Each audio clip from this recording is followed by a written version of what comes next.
Vous en avez ras-le-bol des moyens de contraception mécanique? Les hommes aussi peuvent désormais prendre en main la contraception du couple.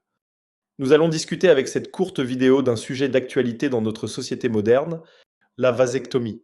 Il vous sera exposé ici les différentes modalités de réalisation, les risques et les complications inhérentes à cette chirurgie. La vasectomie est une méthode de contraception masculine à considérer comme définitive et irréversible. Même s'il existe des interventions de réversibilité avec réalisation d'anastomose et tentative de reperméabilisation des canaux déférents, il vaut mieux considérer cette méthode contraceptive comme définitive, d'où le délai de réflexion imposé de 4 mois incompressible. Du point de vue légal, la vasectomie contraceptive est régie par une loi parue au Journal officiel du 7 juillet 2001.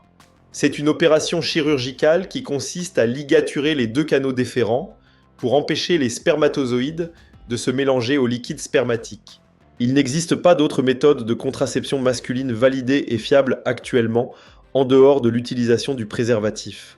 La technique opératoire que nous vous proposons est un abord chirurgical électif de chaque canal déférent, à la base du scrotum. Chaque canal est ligaturé et un morceau est prélevé et en général adressé pour analyse microscopique en anapathe. La peau est ensuite refermée après contrôle de l'hémostase locale, à l'aide de fils résorbables. Les douleurs post-opératoires au niveau des cicatrices sont habituellement peu importantes, voire minimes et temporaires. Il peut cependant persister quelques jours une gêne au niveau de la cicatrice. Il convient de s'abstenir d'activités pénibles pendant 1 ou 2 jours et de veiller à la propreté des incisions. Ces douleurs étant modérées, soyez raisonnable sur la reprise des rapports sexuels, toujours protégés. La stérilité ne suit pas immédiatement l'opération. La fécondité persiste encore plusieurs semaines après l'intervention.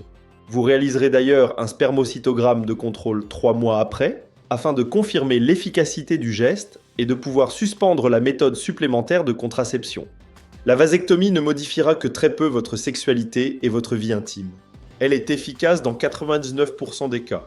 La vasectomie n'altérera pas votre production hormonale, notamment celle de testostérone.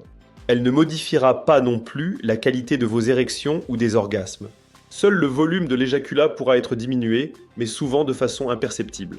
Il n'y a donc aucune crainte à envisager sereinement cette intervention. Comme n'importe quelle intervention chirurgicale, celle-ci peut se compliquer.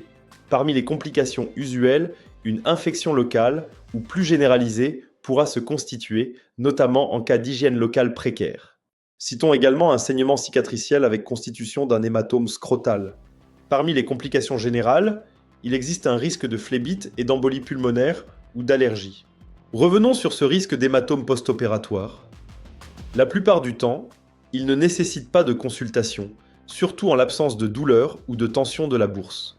Toutefois, une réintervention pour drainer l'hématome peut être exceptionnellement nécessaire.